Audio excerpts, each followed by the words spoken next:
నీకు మాకు ఎలాంటి సంబంధమూ లేదు. నడవండి బయటికి.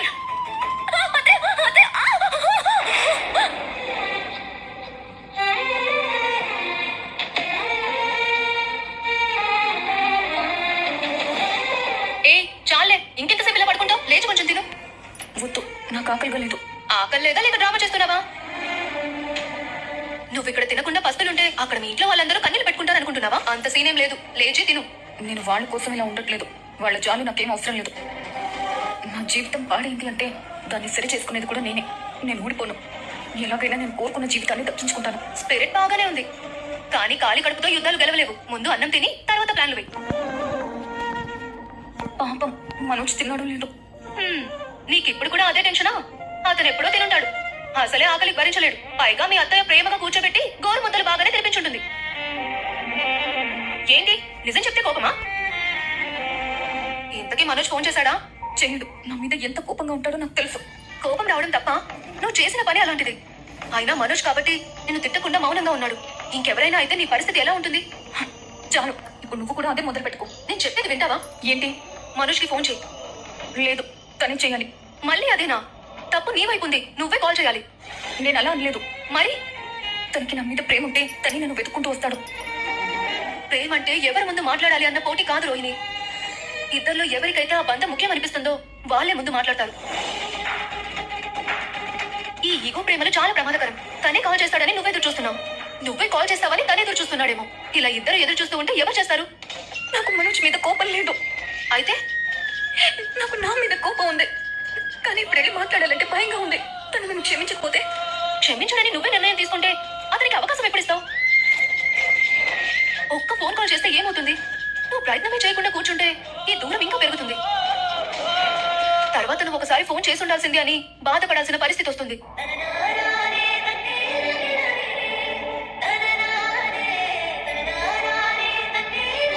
లేదు, నేను చేయలేను.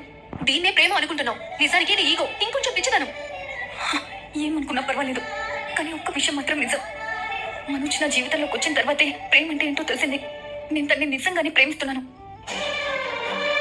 తన కోసం నేను ఏదైనా వదులుకుంటాను, కానీ తనని మాత్రం వదులుకోను. ఇప్పుడు అసలు తను ఎలా ఉన్నాడో, నన్ను గుర్తు చేసుకుంటున్నాడో లేదో. నీ ప్రేమ నిజమే కావచ్చు, కానీ ఆ ప్రేమని కాపాడుకోవాలంటే మనమే ఛాన్స్ తీసుకోవాలి. ముందు తిను, తర్వాత ఫోన్ చేయాలా వద్దా అనేది ఆలోచిద్దాం.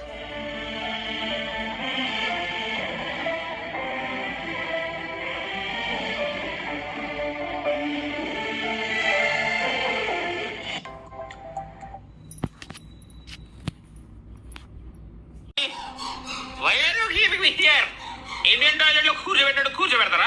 సరిగా కూర్చోవా. I want to talk to Nellore Siddhareddy right now. నోరు మూసుకొని కూర్చో. ఎందుకు మూసుకోవాలి? ఎప్పుడు నేను మూసుకోవాలా? నో, నేను సీరియస్లీ ఎక్కడ మూసుకోను. మీ అందరికి ఓ సంగతి తెలుసా? రోహిణి నన్ను మోసం చేసింది తెలుసా? రే నిన్ను ఇలా కాదు సంగతి చెప్తానండు. కాల్చు, ఎక్కడెక్కడ కాల్చు. ఈ గుండెల్లో నువ్వే ఉన్నావు రోహిణి, నువ్వే చచ్చిపోతావు. నాకేంటి, కాల్చు. సార్ వీడు నా కాపురం కూర్చేలా ఉన్నాడు సార్. తాగున్నాడు, లైట్ తీసుకో. ఏమైంది సార్? వీడు తాగి న్యూసెన్స్ చేస్తున్నాడు. మన రోహిణిని తన భార్య అనుకుంటున్నాడు. అవును, రోహిణి నా భార్య. వీడా? వీడికి తెలుసా? తెలుసా ఏంటి సార్? వీడు అసలు ఒక మనిషే కాదు సార్. ఏం చేశాడు? ఏం చేశాడా? ఆ రోజు దగ్గరండి అంత మాట అన్నాడా? పట్టుకో. రాస్కల్, నువ్వు అసలు మనిషివా పశువా? రోహిణి పుడుతున్నా. రోహిణి డోర్ ఎత్తకుండా కూర్చో. డోర్ ఎత్తావో రైఫిల్ పెట్టి కాలుస్తా. సార్, ఊహించినందుకు సారీ చెప్తే నేను వెళ్ళిపోతాను. I'm well educated person. I talk with some respect. నేను ఎన్ని డిగ్రీలు తీసుకున్నానో తెలుసా? మీరు నాలా చదవగలరా? నాలాగా బిజీ పర్సన్ కాగలరా? బిజినెస్ మ్యాన్ గా పేరు తెచ్చుకోగలరా? రై, నోరు మూసుకొని కూర్చోరా. రా, నన్ను పట్టుకొని రా అంటున్నారా? అసలు నేను ఎవరో తెలుసా? అసలు నేను ఎవరో తెలుసా? ఈ రోహిణి ఎవరో తెలుసు. ఎవరామే? నా భార్య. రే నాతో అబద్ధం చెప్పింది, నన్ను మోసం చేసింది. సార్ వీడు నాతో ఆడుకుంటున్నాడు సార్. మా ఆయన లంచ్ తెచ్చే టైం అయింది సార్. నా కాపురం రెండు ముక్కలయ్యేలా ఉంది సార్ విన్ని రేయ్, ఇంకోసారి అంటావా? అంటావా? అంటావా? మమ్మీ ఇంట్లో నుంచి గేట్ అయ్యారే ఎక్కడికి వచ్చి చేరావా నీకు అసలు ఏమీ గుర్తులేదా? రై నోరు మూసుకొని కూర్చోరా. మీరు నిజం నోరు మూయించలేరు, న్యాయం నోరు మూయించలేరు, ఈ రిచ్ బిజినెస్ మ్యాన్ నోరు మూయించలేరు. రై అసలు ఎవరా నువ్వు? Hello, give me some respect. మా తమ్ముడు ఎవరో తెలుసా? మంచి పెద్ద కరుడు కట్టిన రౌడీ. ఆడికి ఫోన్ చేసి చెప్పాను అనుకో, మీ అందరినీ లోపలేస్తాడు. వాడు అడ్రస్ చెప్పరా. రాసుకోండి. మా ఇల్లు సుబ్బారావు గారి ఇంటి పక్కనే, వెనక వెంకటేష్ గారు ఉంటారు, ఇంటి ముందు ముకుందం గారు ఉంటారు, మా వీధిలో కోకలు ఉంటాయి. బిర్యానీ పార్సల్ పట్టుకొస్తుంటే పీకి పాకం పెడతాయి తెలుసా? వీడెక్కడో వెరీ వాడిలో ఉన్నాడు. నో, నేను మంచోండి, పైగా జీనియస్ని. రోహిణి మోసం చేస్తే హార్ట్ బ్రేక్ అయి మందు తాగాను. కానీ మీరు తప్పు చేశారు. మేమేం తప్పు చేసాం? మా ఫ్రెండ్ మందు తాకపోయినా గొట్టం పెట్టి ఊదించారు. బోర్ని రై వీడి చొక్కా విప్పి కూర్చోబెట్టండి. ఎందుకు? ఇది బ్రాండెడ్ షర్ట్, నేను విప్పను. ఎక్కువ మాట్లాడితే ప్యాంట్ కూడా తెచ్చి మీ వీధిలో కుక్కలకి ఇస్తా. రేయ్ చెట్టుపో.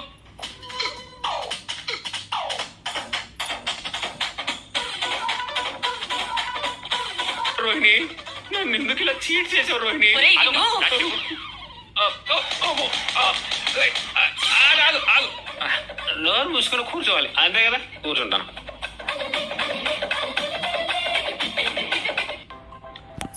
If your parent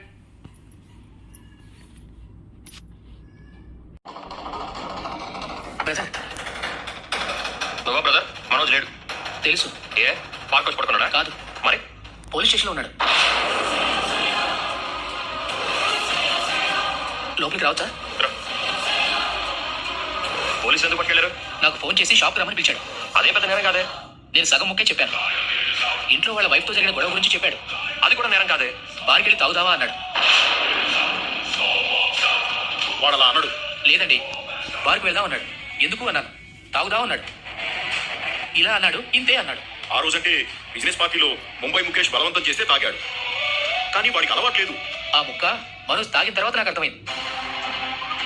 నీకు ఇలా ప్రతిదీ ముక్కలు ముక్కలుగా ఎలా అర్థం అవుతుంది బ్రదర్? నన్ను పూర్తిగా చెప్పనివ్వండి బ్రో.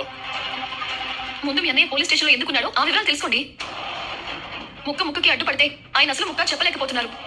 సరే చెప్పు, ఎందుకు? ఏం చేశాడు? అసలు వాడు తాగుతుంటే నువ్వెందుకు సరేనన్నావు? ఫ్రీగా నీకు వస్తున్నా? యాండి, మీరు చెప్పండి. నేను బార్కు వద్దన్నాను. కావాలంటే బార్కు వచ్చి ప్రశాంతంగా పడుకోమన్నాను. కానీ తాగకపోతే మతి స్థిమితం తప్పేలా ఉందన్నాడు. అలాగే ఎక్కడ వెళ్ళిపోతానన్నాడు. సరే, అసలు పోలీసులు ఎందుకు పట్టుకెళ్లారు? ఆ ముక్క ఆ విషయం చెప్పు. బార్లో ఏదైనా గొడవ చేశాడా?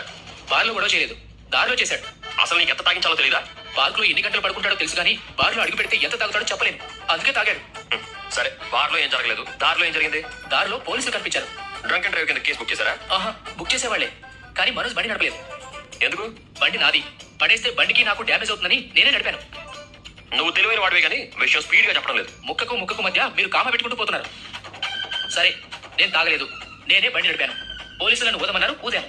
నేను తాగలేదని వాళ్ళకి అర్థమైంది, పోమన్నారు. ఇంకా కేసేం లేదు కదా? అబ్బా మహాప్రభు, ధవళేశ్వరానికి గేట్లు వేసినట్టు మీకు కూడా గేట్లు వేయాలి. ఆగండి. టెన్షన్ తో చచ్చిపోతున్నాను రా, చెప్పలేవరా? నువ్వు చెప్పవయ్యా. మిషన్లో ఊదాను.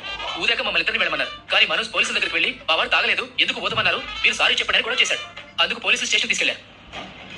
చూసారా ఈ తామిడి వల్ల ఎన్ని గొడవలు వస్తున్నాయో? కంట్రోల్లో ఉండి తాగేవాళ్ళు ఇలా గొడవలు చేయరు. ఎప్పుడో ఒకసారి తాగేవాళ్ళు ఇలా చేస్తారు.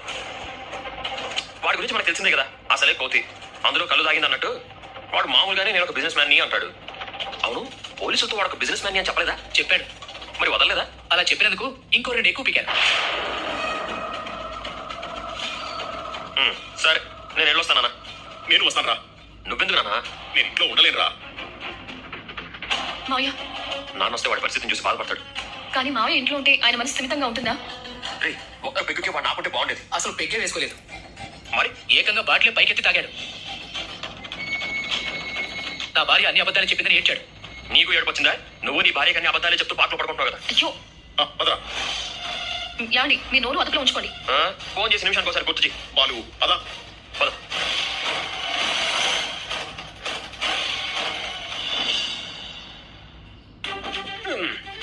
ఒక స్వతంత్ర భారత పౌరుణ్ణి, ఒక రిచ్ పర్సన్ ని, ఒక బిజీ బిజినెస్ మ్యాన్ పడుకొని చొక్కా లేకుండా కూర్చోబెడతారా? అదేమని ప్రశ్నిస్తే కొట్టి పడుకోబెడతానంటారా? ఈ అన్యాయాన్ని నేను ప్రశ్నిస్తున్నాను. ఈ అరాచకాన్ని నేను ఖండిస్తున్నాను. పోలీసుల జూలు నశించాలి. పోలీసుల దౌర్జన్యం డౌన్ డౌన్ డౌన్ డౌన్. అక్కడ కూర్చో. అక్కడ కూర్చోవాలి అంతే కదా, దానికి లాఠీ ఎందుకు? మీకు మా తమ్ముడే కరెక్ట్ మొగుడు. రేయ్ మూస్తావా? దానికి లాఠీ ఎందుకు? మోస్తాను కదా. ఆ రోహిణి కనుక మోసం చేస్తుండకపోతే నేను తాగేవాడినే కాదు, ఇక్కడికి వచ్చేవాడినే కాదు. నా పేరెత్తావంటే నాను కోస్తా. నువ్వు ఇంకా మళ్ళీ చెప్పలేదా? వాడు ఏదో వాగుతూ ఉంటాడు, పట్టించుకోకు.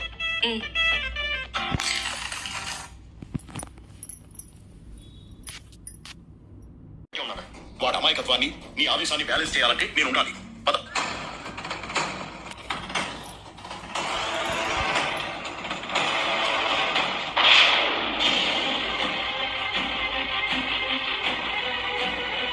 ఏంట్రా ఇది? ఏంట్రా ఇది? నాన్న రోహిణి ఎక్కడ ఉందన్నా? ఆల్రెడీ దగ్గర తాగుతానంటుందన్నా. పార్లర్ అమ్మ ఇక్కడ ఎందుకు ఉంటుందా? తాగినోడా?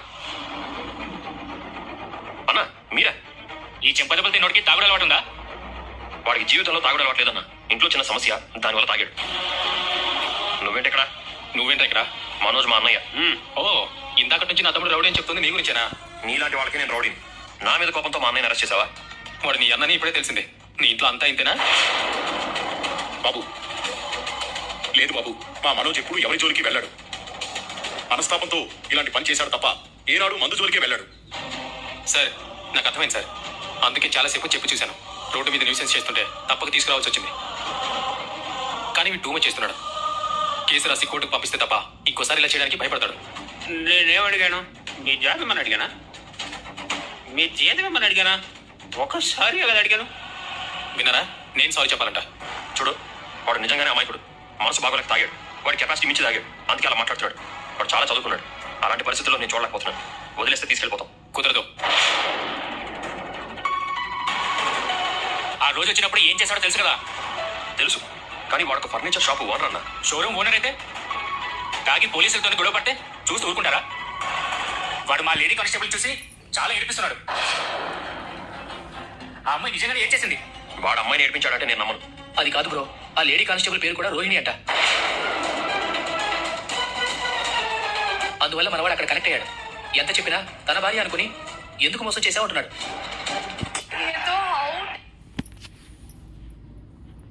అందుకే నేను లోపలికి రావుతాను. మీరు చూస్తే డీసెంట్ గా ఉన్నారు. ఇలాంటి కొడుకులు కన్నారా సార్? ఏయ్, మా నాన్న జోలికి వెళ్ళొద్దు. రేయ్, నాకు సంస్కారం తెలుసురా. ఎవరికి ఇవ్వాల్సిన మర్యాద వాళ్ళకి ఇస్తాను. మీ అన్నయ్య మీద కేసు పెట్టాను. కోర్టుకెళ్ళి తీసుకో. సార్ సార్ సార్ నానా నువ్వు ఉన్నానా? రేపు వాళ్ళు అందరినీ కొట్టరా. రే, నువ్వు నోరు పోయా. అదే రోహిణి ఎక్కడ దాక్కుందిరా? మనిషి పారిపోయిందా? సరే, సిఐ విక్రమ్ గారు లేరా? లీవ్ లో ఉన్నారు, రేపు వస్తారు. నువ్వు బయటికి వెళ్ళకపోతే మీ అన్న లోపలేస్తాను. నువ్వు గొడవ చేస్తే నిన్ను లోపలేస్తాను. బాలు నువ్వు బయటికి వెళ్ళరా. నాన్న బాబు వీడి బయటికి తీసుకెళ్ళు. వీడు వెళ్ళరా. అక్కడ రోహిణి ఉందిరా. రోహిణి క్లాస్ స్పీకరా. ఎందుకు మోసం చేసింది అడగరా. వెళ్ళరా. పదండి వెళ్ళు. అరే వెళ్ళిపోతున్నావేట్రా? రోహిణి ఉంది, మాట్లాడరా బాలు. ఎందుకు అలా చూస్తున్నారు? ఏమన్నా నేను ఇప్పుడు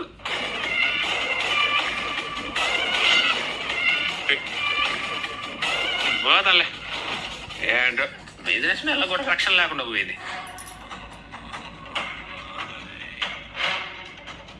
బాబు ఏంటి సార్ మీరెందుకు ఇక్కడ? వెళ్ళండి. బాబు నిజంగా వాడు తప్పు చేయడు. అమాయకత్వంతో వాడే నష్టపోతుంటాడు. బాగా చదువుకున్నాడు. ఇంట్లో ఒక చిన్న సమస్య వచ్చింది. అది ఇంటికే పరిమితం అవుతుంది అనుకున్నాను. కానీ మనసు చెదిరి తాగితేనైనా ఆ బాధ మరిచిపోవచ్చు అనుకున్నాడు. అలవాట్లేక ఇలా తలకెక్కి ఏదేదో మాట్లాడుతున్నాడు. కన్న తండ్రిగా కొడుకు పెద్ద స్థాయిలో ఉంటే చూడాలనుకున్నాను. కానీ ఇలా ఒళ్ళు తెలియని స్థితిలో మనసు వికలమై తాగుబోతులా కనిపిస్తుంటే చూసి తట్టుకునేంత గుండె ధైర్యం నాకు లేదు బాబు. తండ్రిగా నా కొడుకునంత దీన స్థితిలో చూసి తట్టుకునే శక్తి నాకు లేదు. వదిలేయండి బాబు. వాడి తరఫున నేను క్షమాపణ అడుగుతున్నాను.